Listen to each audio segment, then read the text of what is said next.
Dance ഞാൻ 4 വയസ്സിൽ പഠിച്ചു തുടങ്ങിയതാണ്. 4 വയസ്സിൽ പഠിക്കുമ്പം ഞാൻ ഡാൻസും അതേപോലെ ടി വിയിലൊക്കെ കാണുമ്പോൾ റിയാലിറ്റി ഷോസൊക്കെ കണ്ടപ്പോൾ എനിക്ക് അതിൽ പങ്കെടുക്കണം അങ്ങനെ ഉണ്ടായിരുന്നു. ചൈൽഡ് ആർട്ടിസ്റ്റായിട്ട് വരണം അങ്ങനെ ഉണ്ടായിരുന്നു. പക്ഷേ ആ സമയത്ത് ഇതെങ്ങനെ വരണം എന്താണെന്നറിയില്ല, വീട്ടിലാർക്കും അറിയില്ല. അപ്പോൾ എനിക്ക് ഓർമ്മയുണ്ട്, 1ാം ക്ലാസ്സിൽ ഞാൻ പഠിക്കുമ്പം ഞാൻ പറഞ്ഞു എനിക്ക് എങ്ങനെയും ടി വിയിൽ കാണണം. ഇങ്ങനെ പറഞ്ഞിട്ട് നമ്മൾ കുഞ്ഞു കുട്ടിയൊക്കെ ആകുമ്പോൾ കളിക്കുന്നത് എങ്ങനെയാണെന്ന് പറഞ്ഞാൽ കാർഡ്ബോർഡ് ബോക്സിൽ ഞാൻ ടി വി ഒക്കെ ആക്കിയിട്ട് അപ്പുറത്ത് നിന്നിട്ട് ഇങ്ങനെ എല്ലാവർക്കും നമസ്കാരം ഇങ്ങനെയൊക്കെ അതെ എൻ്റെ ആഗ്രഹം തീർക്കാൻ വേണ്ടി ഇങ്ങനെയൊക്കെ ഞാൻ കളിച്ചിട്ടുണ്ട്. അപ്പോൾ എപ്പോഴും ടി വിൻ്റെ ഫ്രണ്ടിലാണ്. പിന്നെ ലേറ്റർ കുറേ വർഷം കഴിഞ്ഞപ്പം ഓട്ടോമാറ്റിക്കലി ചെറിയ ചെറിയ ഓപ്പർച്യൂണിറ്റീസ് തേടി എത്താൻ തുടങ്ങി.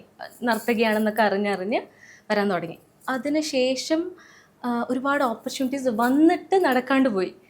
അഗ്രിമെൻറ്റ് സൈൻ ചെയ്യുന്ന തൊട്ട് മുൻപ് one of the top actor in India, പുള്ളിയുടെ ഫീമെയിൽ ലീഡായിട്ട്, I don't want to mention the name പേര് ഞാൻ പറയണില്ല. Is a very very top actor. മലയാളത്തിലാണോ തമിഴില്? എനിക്ക് മലയാളത്തിൽ ആദ്യമായിട്ടാണ് ഓപ്പർച്യൂണിറ്റി. തമിഴും തെലുങ്കും വന്നിട്ടുണ്ട്, കുറെ ഓപ്പർച്യൂണിറ്റി വന്നിട്ടുണ്ടായിരുന്നു. പക്ഷെ ഇപ്പൊ തോന്നുന്നു അത് സംഭവിക്കാത്തത് നന്നായിരുന്നു.